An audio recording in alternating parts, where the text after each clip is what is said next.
once a world champion, always a world champion, but Vladimir Kramnik is a different category, and he's joining us now here today at the start of the third and final day of the World Rapid Team Championship here in Düsseldorf. Vladimir, thank you for joining us. Before we start about the match, for those who obviously know you but are not following that closely what you're doing in recent times, what have you been up to? What are you working on right now?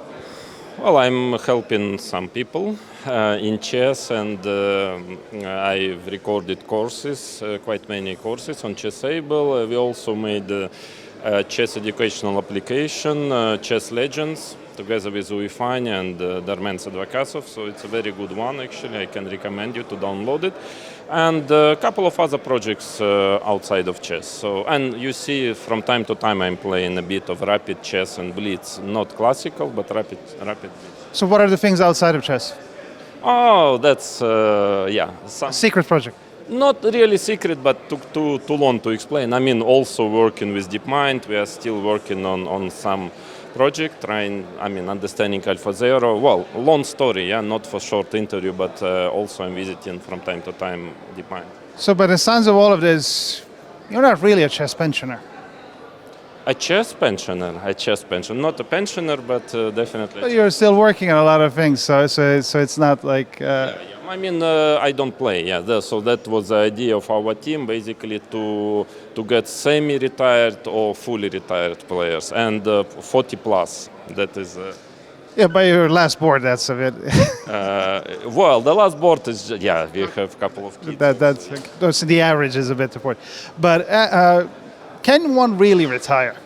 Can you really, in work, in business, people retire, people give up, but chess is... To be successful, to be a world champion, like in any sport, has to be passionate, you have to be dedicated, but this is a mind sport.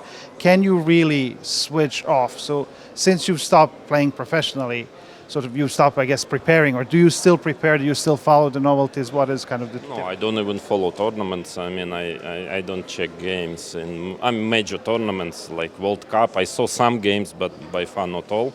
So no, I'm not really preparing. So I'm retired in the sense of playing chess, and I can feel it. When it gets down to seconds or a minute, then I have a problem. Like now in the game against Prague, I was winning, but then spoiled everything in time trouble. So also it's age. So no, I fully feel like I'm a retired player. Not that I really follow much nowadays chess. Of course, I know news, what is happening in the world of chess, but openings, or some maybe openings, but definitely, not the games even. I even don't have a computer with me here. It's a huge feast, especially for someone working with DeepMind.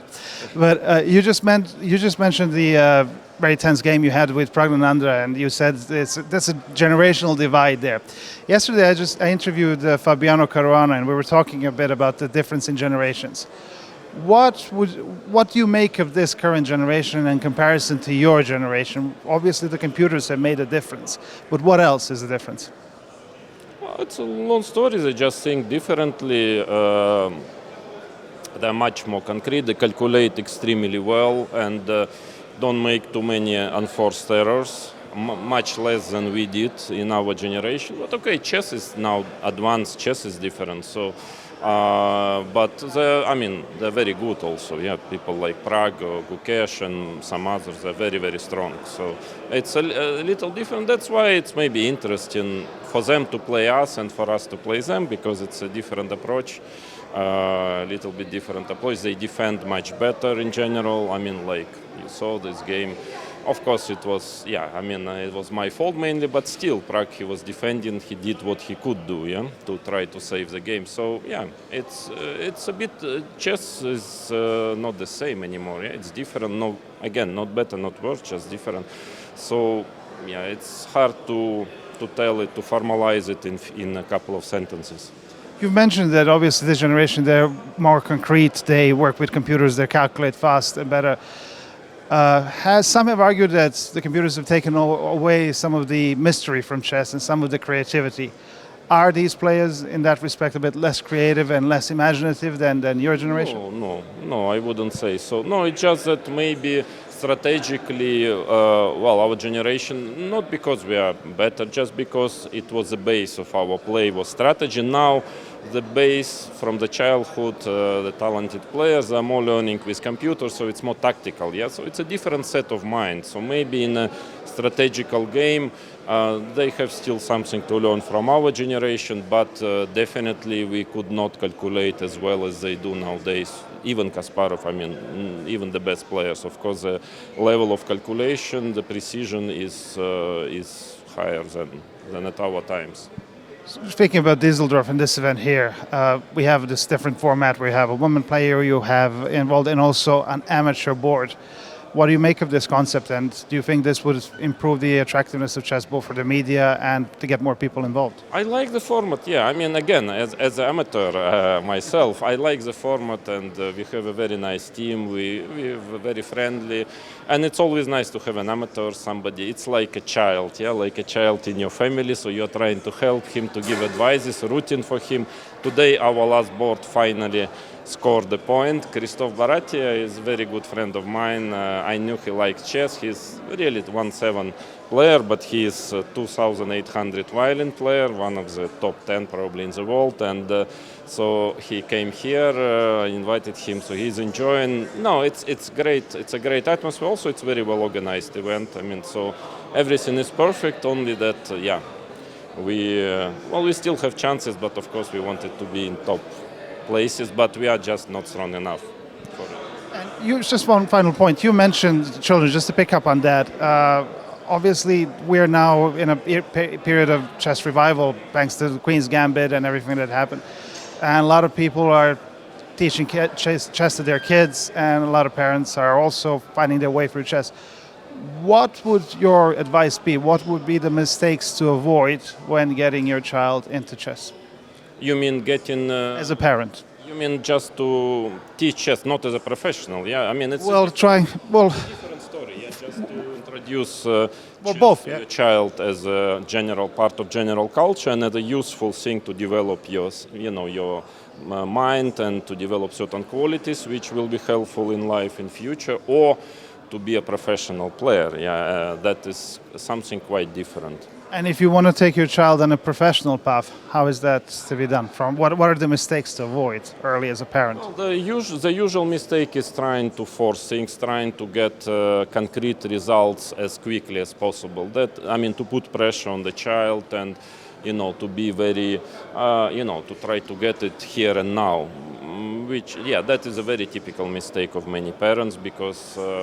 It's again, if you want your child to be a professional player, let's say top player, frankly, what's happening when he's 7 or 8 doesn't matter so much. The most important that the child is improving and, like chess and enjoying it and improving. And the results, first place or third place, doesn't matter. I can tell you I've never won a Soviet championship, a junior championship. And who won? Tivyakov won once, and people like this. Okay, you probably are more famous than Tivyakov nowadays. So, and I was not even probably considered the most talented kid.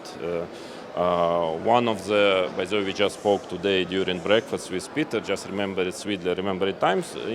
Maybe the most talented junior in our times was considered to be Sakaev and Tivyakov. Two players who are around 2,700. So again, it's time will put everything on its place. So just take it easy because it's also a child. If you put too much pressure, it's definitely not going to be good for him. But also it can be a problem in psychological sense. So that is unfortunately quite often happens, and that is something which is, I believe, very important to control, to help, but not to ask, maximum results immediately and not to put too much pressure. Because believe me, chess, especially for a child which takes it seriously, it's a lot of stress already. winning, losing. I remember myself when I was a child. When I was very small, I was even crying after losing. So it's a lot of stress, and adding it, that's not recommended. And to wrap it up, finally, just AI and chess, just once more, and that thing. Who is better at explaining chess? AlphaZero and this AI that is coming along, or is it still the human touch, which is best to understand? Of course, the human touch is better. I mean, if it's a right human touch, of course. It still will take time before AI would be able to explain, things in the way as many grandmasters can do. But by the way, in our application, we are using AI assessing the level of a person who is studying it, and by the time he or she spent solving positions by the games, and then it would give recommendation, it would kind of give a material according to a concrete play. So it's starting, but again, it will take some time. I mean, anyway, if you have Magnus Carlsen, Garry Kasparov as a trainer, I think it's better than any AI altogether in the world. Thank you very much. Lovely talking to you. Thank you so much for your time. You're welcome.